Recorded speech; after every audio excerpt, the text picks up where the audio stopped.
प्रिय दर्शकों, 9 सितंबर का वो दिन होगा जब राहु महाबली हो जाएंगे, जिंदा हो जाएंगे। क्यों कह रहा हूं ऐसा, आइए समझते हैं।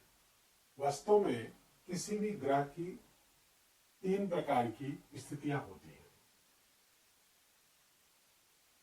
जब वो 24 डिग्री से 30 डिग्री के मध्य होता है तो वो मृत अवस्था में होता है।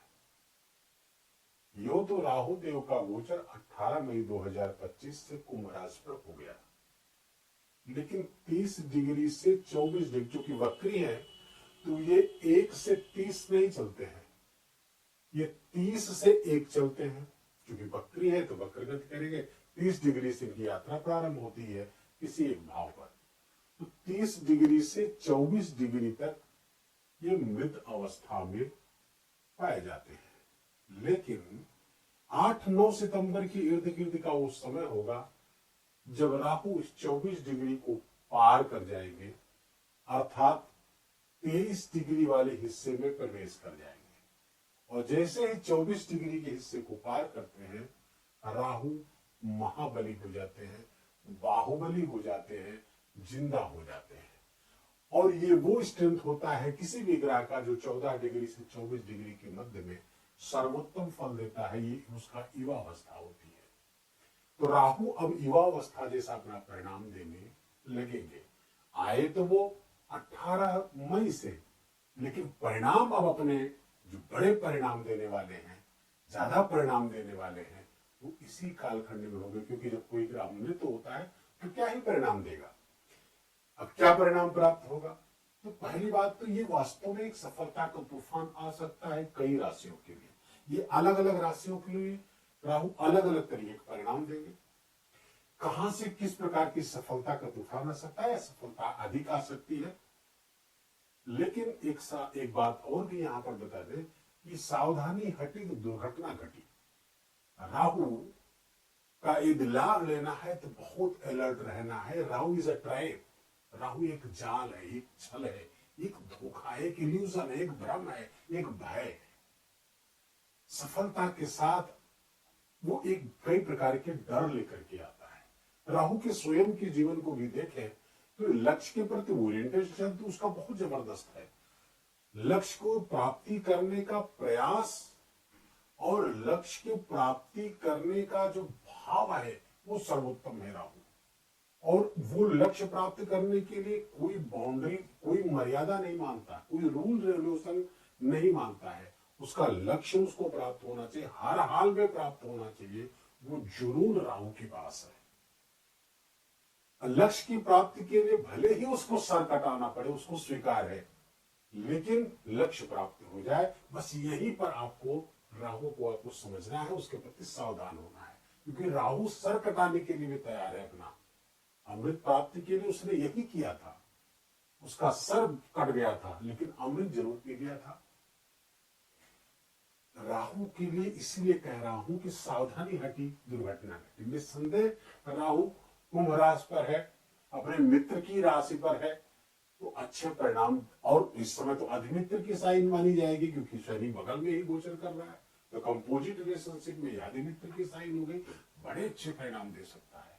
लेकिन इसके जाल से भी बचना होगा। आइए समझते हैं मेष राशि के जातकों को राहु के इस गोचर का या उसकी बलाबल जब वृद्धि हो गई, अंश बल उसका बढ़ गया है, तो क्या परिणाम प्राप्त होगा। तो मेष राशि के जातकों के लिए राहु का गोचर इस समय कुंभ राशि पर हो रहा है, लाभ स्थान पर हो रहा है, इनकम के स्थान पर हो रहा है, इच्छा पूर्ति के स्थान पर हो रहा है। तो एक चीज आप समझ लीजिए कि राहु जिस भाव पे गोचर कर रहा होता है, उस भाव से संबंधित एक जुनून देता है, एक ऑब्सेशन देता है, और साथ ही साथ इनसिक्योरिटी भी फील कराता है। इसी इनसिक्योरिटी के कारण ही, इसी असुरक्षा के भाव के कारण ही वो एक ऑब्सेसिव हो जाता है, वो जुनूनी हो जाता है। अब लाभ स्थान पर राहु जब गोचर कर रहे हैं मेष राशि के जातकों के लिए, तो लाभ के प्रति असुरक्षा का भाव पैदा होगा। अपनी इच्छा पूर्ति में अपनी इच्छा पूर्ति के प्रति भी असुरक्षा का भाव पैदा होगा। इनसिक्योरिटी पैदा होगी कि हमारा लाभ मार्ग कहीं अवरुद्ध तो नहीं हो जाएगा, हमारा लाभ रुक तो नहीं जाएगा, क्या ऐसा है कि हमारी इच्छा ही ना पूरी हो, क्या इतना मैं काम कर रहा हूं, हो सकता है इसका कोई रिजल्ट ना आए। यही असुरक्षा उसको ऑब्सेसिव बना देती है। तो राहु अगर सकारात्मक अर्थों में बात करें तो राहु एकादश स्थान पर राजयोग कारक हो जाता है। तृतीय षष्ठी एकादशे राहु राजयोगोपचक्षते, ऐसा शास्त्रों में कहा गया। तो ये राहु यहां पर आपके लिए बहुत बेहतर राजयोग की तरह परिणाम देने वाला है, लाभ के मार्ग को विस्तार देगा, क्योंकि राहु जहां बैठता है उस भाव को एक्सपेंड करता है, उस भाव में विस्तार देता है। और कितनी मात्रा में, मात्रा की तो कोई लिमिट ही नहीं है राहु के लिए। वो एक्सप्लोजन है, वो विस्फोट है। तो यहां पर इच्छा के स्थान पर बैठा हुआ, इच्छा के स्थान पर नहीं, इच्छा पूर्ति के स्थान पर बैठा हुआ, लाभ के स्थान पर बैठा, इनकम के स्थान पर बैठा है। तो अर्थात इन सब सारी चीजों को विशेष रूप से वृद्धि करने वाला है। अर्थात मेष राशि के जातकों को इनकम बढ़ने वाली है, लाभ बढ़ने वाला है, राहु इसमें मदद करने वाला है। अच्छा, यह स्थान सोशल कनेक्शंस का भी है, ये सोशल मीडिया का भी स्थान है। राहु स्वयं सोशल मीडिया है। कलयुग का सबसे प्रधान ग्रह परिणाम के मामले में राहु माना जाता है। कलयुग स्वयं राहु है, सोशल मीडिया फिर राहु है। तो उन सब क्षेत्रों से विशेष लाभ दिला सकता है। आपकी अपने सोशल नेटवर्क से, आपकी नेटवर्किंग से राहु जबरदस्त लाभ ला रहा है, जबरदस्त इनकम ला रहा है, जबरदस्त सफलता ला रहा है, इच्छाओं की पूर्ति करवा रहा है, इच्छाओं की पूर्ति का वातावरण बना रहा है। लेकिन यहीं पर हम आपको थोड़ा सावधान भी करते हैं, क्योंकि यहां पर सावधानी हटनी नहीं चाहिए, एकदम कॉशस रहना है कि राहु के लाभ लेते हुए राहु के ट्रैप में नहीं फंसना है। क्योंकि जब ये असीमित इच्छा देने लगेगा, तो जब असीमित इच्छा के चक्कर में फंस जाएंगे तो फिर आप गलत निर्णय लेने लगेंगे। अच्छा, निर्णय लेते समय आप कोई बाउंड्रीज नहीं मानेंगे, कोई मर्यादा नहीं मानेंगे, कोई रूल्स रेगुलेशंस आप नहीं मानने वाले हैं। और जब नहीं मानेंगे तो यही आपके मुश्किलों का कारण बन सकता है। राहु यहां पर ये जाल फैलाने वाला है। तो एकदम सही राइटियस तरीके से जो आगे बढ़े, आप उचित तरीके से, इथिकल तरीके से धनागमन करें, खूब करें।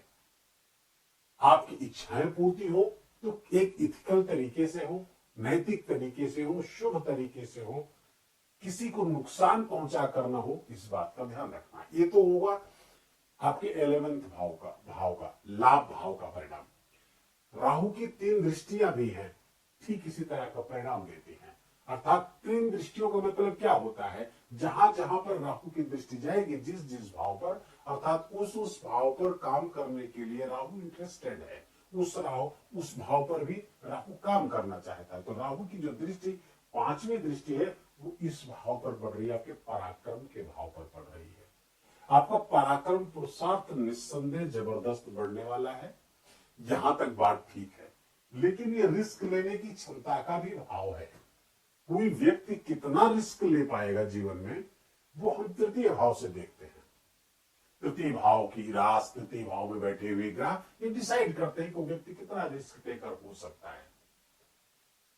राहु की जब दृष्टि यहां पर पड़ेगी, और ये भाव भी राहु के लिए उपचय, सबके लिए ये उपचय स्थान है, राहु की दृष्टि पड़ेगी तो इस भाव में भी वृद्धि करेगा, इस भाव को भी इंप्लीफाई करेगा, बहुत वृद्धि करेगा, बहुत विस्तार देगा, पराक्रम पुरुषार्थ बढ़ेगा और रिस्क लेने की क्षमता में जबरदस्त वृद्धि कर देगा। और जब रिस्क लेने की क्षमता में वृद्धि करेगा, इसी टाइप में हम फंस सकते हैं। हम कोई हो सकता है बिना सोचे समझे, बिना विचार किए, बिना एनालिसिस किए ही कोई रिस्क ले बैठे, कोई इन्वेस्टमेंट का रिस्क हो, या कहीं ट्रेवल करने का रिस्क हो, या कुछ साथ ले जाने का रिस्क हो। ये चीजें राहु करवा सकता है, रूल्स ब्रेक करवा सकता है, बाउंड्रीज तोड़वा सकता है, अर्थात मर्यादाओं को पार करवा सकता है। यहां पर ध्यान रखने की आवश्यकता है। छोटे भाई बहनों, यंगर सिबलिंग्स से रिलेटेड कुछ ऐसी चीजें हो सकती हैं जो आपके सेटबैक्स का कारण बन सके, आपकी मुश्किलों का कारण हो सकती है। इस ट्रैप से बचिएगा। राहु की जो सातवीं दृष्टि है वो पड़ रही है आपके सप्तम स्थान पर, जो शिक्षा और संतान का स्थान है। ये शिक्षा संतान, आपका प्रेम, ये सारी चीजें, अब सारी चीजें राहु अपने हिसाब से संतान को अपने हिसाब से चलाने का प्रयास करेगा ताकि उनसे ज्यादा लाभ ले सके। प्रेम, अगर प्रेम जीवन में है तो प्रेम को भी इस तरह से वो यूज करेगा जिससे उसका लाभ, उसकी इच्छा की पूर्ति हो। उसका एजेंडा है इच्छा की पूर्ति, जहां पर बैठा है लाभ को बढ़ाना, इनकम को बढ़ाना, तो अपने प्रेम को भी उसमें इन्वॉल्व कर सकता है।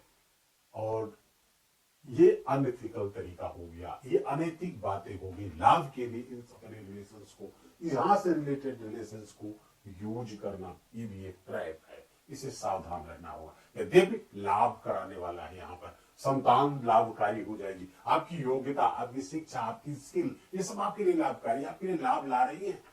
लेकिन वो ऑब्सेशन से बचिएगा, वो जुनून बहुत अच्छी चीज है, लेकिन अति सर्वत्र वर्जयते, अति सर्व हर जगह खराब होती है। अति करने से बचिएगा मेष राशि के जातक।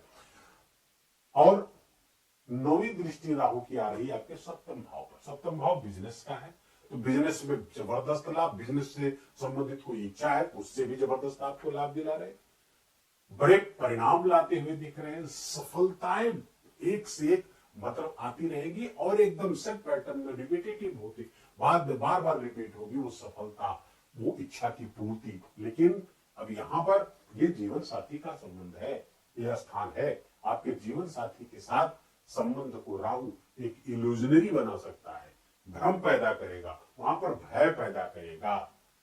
और फलता, आपकी इच्छाएं तो पूरी होगी, इनकम तो पूरा होगा, लेकिन रिलेशनशिप यहां पर सफर कर जाएगा। आपका पार्टनर वो उदास हो सकता है आपके इस बिहेवियर के कारण, आपका रिलेशनशिप खराब कर सकता है राहु। और यहां पर बिजनेस है, बिजनेस को कैसे इंपैक्ट करेगा, तो बिजनेस संबंधी बहुत आइडियाज देगा, वो सब ठीक है, बहुत अच्छे लाभ देगा, उसमें विस्तार करेगा। लेकिन अब लाभ के स्थान से बैठ करके बिजनेस को देखेगा तो निश्चित रूप से बिजनेस आपके लिए लाभकारी होगी। लेकिन अगर आपका पार्टनरशिप पे बिजनेस है तो पार्टनर के साथ यहाँ कॉन्फ्लिक्ट पैदा करेगा, क्योंकि आपकी आइडियाज कुछ भी ना मानने की है, आपकी आइडियाज अनकन्वेंशनल हो सकती है, अपरंपरागत हो सकती है। पार्टनर कहेगा नहीं ये तरीका ठीक नहीं है, सही तरीके से करते हैं, लेकिन आप तो चाहते हैं रातों रात करोड़पति बनने का। बस यही ट्रैप यहाँ पर आपके लिए आपके बिजनेस में समस्याएं पैदा कर सकता है। हो सकता है बिजनेस में कुछ ऐसे कदम आप उठा लें जो आपके लिए नुकसानदायक हो, आपके लिए भारी नुकसान का कारण बन जाए। लाभ तो बहुत ज्यादा करा देगा, लेकिन अचानक से कुछ ऐसा हो सकता है जो फिर आपको वो लाभ कम दिखने लगे, नुकसान ज्यादा दिखने लगे। इस बात का आप ध्यान रखिएगा। उपाय क्या करें कि राहु की स्ट्रैप से बच सके, राहु का सकारात्मक लाभ तो मिले लेकिन नकारात्मक लाभ न मिले, उसके लिए आपका विवेक बना रहना आवश्यक है। विवेक की उपासना करना, बुद्धि की उपासना करना, सरस्वती, मां सरस्वती के मंत्र का जप करना, मां दुर्गा के मंत्र का जपना, गायत्री मंत्र का जप करना, ताकि आपका विवेक बना रहे। बस यही छोटे छोटे उपाय अगर आप करते रहे और सारा फोकस ये रहे कि हे मां सरस्वती, हे मां गायत्री, हमारा विवेक जागृत रखिएगा ताकि हम सही और गलत का सही निर्णय कर सके। क्या गलत है क्या सही है उसका निर्णय ही ना कर सके, बल्कि सही पथ का, सही रास्ते का चुनाव कर सके। ऐसी हमें योग्यता, क्षमता और बुद्धि का बल दीजिएगा। बस यही प्रार्थना ईश्वर से करते रहिए। वीडियो के लिए विराम देंगे। वीडियो आपको अच्छा लगा हो, आपके काम का लगा हो, मेरा बोलना आपका सुनना दोनों सार्थक हुआ, कृपा करके वीडियो को लाइक करिएगा, लोगों के साथ शेयर करके उनको भी इसका लाभ दीजिए। कमेंट में जाकर के जय सिया राम लिखना बिल्कुल भी मत भूलिएगा। मेरा विशेष निवेदन, विशेष आग्रह आपसे, चैनल पर नए तो इसको सब्सक्राइब कर लीजिए, बेल आइकन की घंटी दबा लीजिए। जय सिया राम।